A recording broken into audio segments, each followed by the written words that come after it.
ये एक काल्पनिक कहानी है और दिल को गहराइयों तक छू जाने वाली। एक बार स्वर्ग में विचरण करते हुए कृष्ण और राधा एक दूसरे के सामने आ गए। विचलित से कृष्ण, प्रसन्नचित से राधा। कृष्ण सकपकाए, राधा मुस्कुराई। इससे पहले कि कृष्ण कुछ कह पाते, राधा बोल उठी, कैसे हो द्वारिकाधीश। जो राधा उन्हें कान्हा कान्हा कहकर बुलाती थी, उसके मुख से द्वारिकाधीश का संबोधन कृष्ण को भीतर तक घायल कर गया। फिर भी किसी तरह अपने आप को संभाल लिया उन्होंने और बोले राधा से, मैं तुम्हारे लिए आज भी वही कान्हा हूँ। तुम तो मुझे द्वारिकाधीश मत कहो।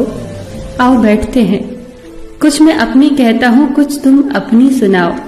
सच कहूँ राधा, जब जब भी तुम्हारी याद आती थी, इन आंखों से आंसुओं की बूंदें निकल आती थी। राधा बोली, मेरे साथ ऐसा कुछ नहीं हुआ। न तुम्हारी याद आई, न आंखों से आंसू बहा, क्योंकि हम कभी तुम्हें भूले ही कहाँ थे। जो तुम याद आते, इन आंखों में तो सदा तुम ही थे। कहीं आंसुओं के साथ निकल न जाओ, इसलिए रोते भी नहीं थे। कान्हा, प्रेम से अलग होने पर तुमने क्या खोया, इसका एक आईना दिखाऊं तुम्हें। कुछ कड़वे सच प्रश्न सुन पाओ तो सुनाऊं। कभी सोचा है इस तरक्की में तुम कितने पिछड़ गए। यमुना के मीठे पानी से जिंदगी की शुरुआत की और समुद्र के खारे पानी तक पहुंच गए। एक उंगली पर चलने वाले सुदर्शन चक्र पर भरोसा कर लिया और 10 उंगलियों पर चलने वाली बांसुरी को भूल गए। कान्हा, जब तुम प्रेम से जुड़े थे तो जो उंगली गोवर्धन पर्वत उठाकर लोगों को विनाश से बचाती थी, प्रेम से अलग होने पर वही उंगली क्या क्या रंग दिखाने लगी। सुदर्शन चक्र उठाकर विनाश के काम आने लगी। कान्हा और द्वारिकाधीश में क्या अंतर होता है बताऊं? कान्हा होते तो तुम सुदामा के घर जाते, सुदामा तुम्हारे घर नहीं आता। युद्ध में और प्रेम में यही तो फर्क होता है। युद्ध में आप मिटाकर जीतते हैं और प्रेम में आप मिटकर जीतते हैं। कान्हा, प्रेम में डूबा हुआ इंसान दुखी तो रह सकता है, पर किसी को दुखी नहीं कर सकता। आप तो कई कलाओं के स्वामी हो, स्वप्न दूर दृष्टा हो, गीता जैसे ग्रंथ के दाता हो, पर आपने ये क्या निर्णय लिया? आपने अपनी पूरी सेना कौरवों को सौंप दी और अपने आप को पांडवों के साथ कर लिया। सेना तो आपकी प्रजा थी, राजा तो पालक होता है, उसका रक्षक होता है।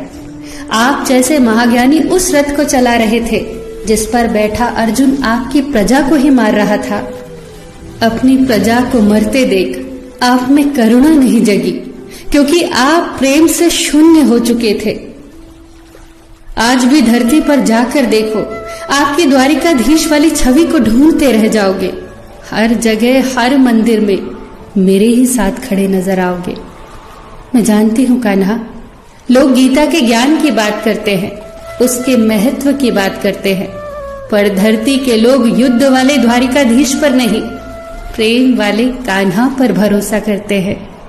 गीता में मेरा दूर दूर तक नाम नहीं है, पर आज भी लोग उसके समापन पर राधे राधे कहते हैं।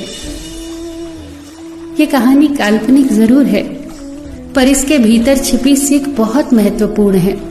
श्री कृष्ण के पास कभी किसी प्रश्न का उत्तर ना हो, ऐसा तो हो ही नहीं सकता, परंतु राधा द्वारा लगाए गए प्रश्न चिन्हों पर कान्हा मौन रहे।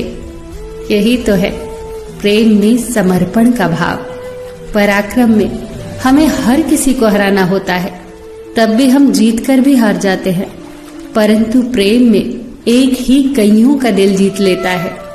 सही कहा है कि छोटी सी उंगली पर पूरा गोवर्धन पर्वत उठाने वाले भगवान श्री कृष्ण छोटी सी बांसुरी को दोनों हाथों से पकड़ते थे।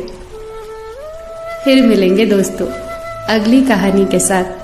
तब तक के लिए अपना ख्याल रखना और हमेशा मुस्कुराते रहना।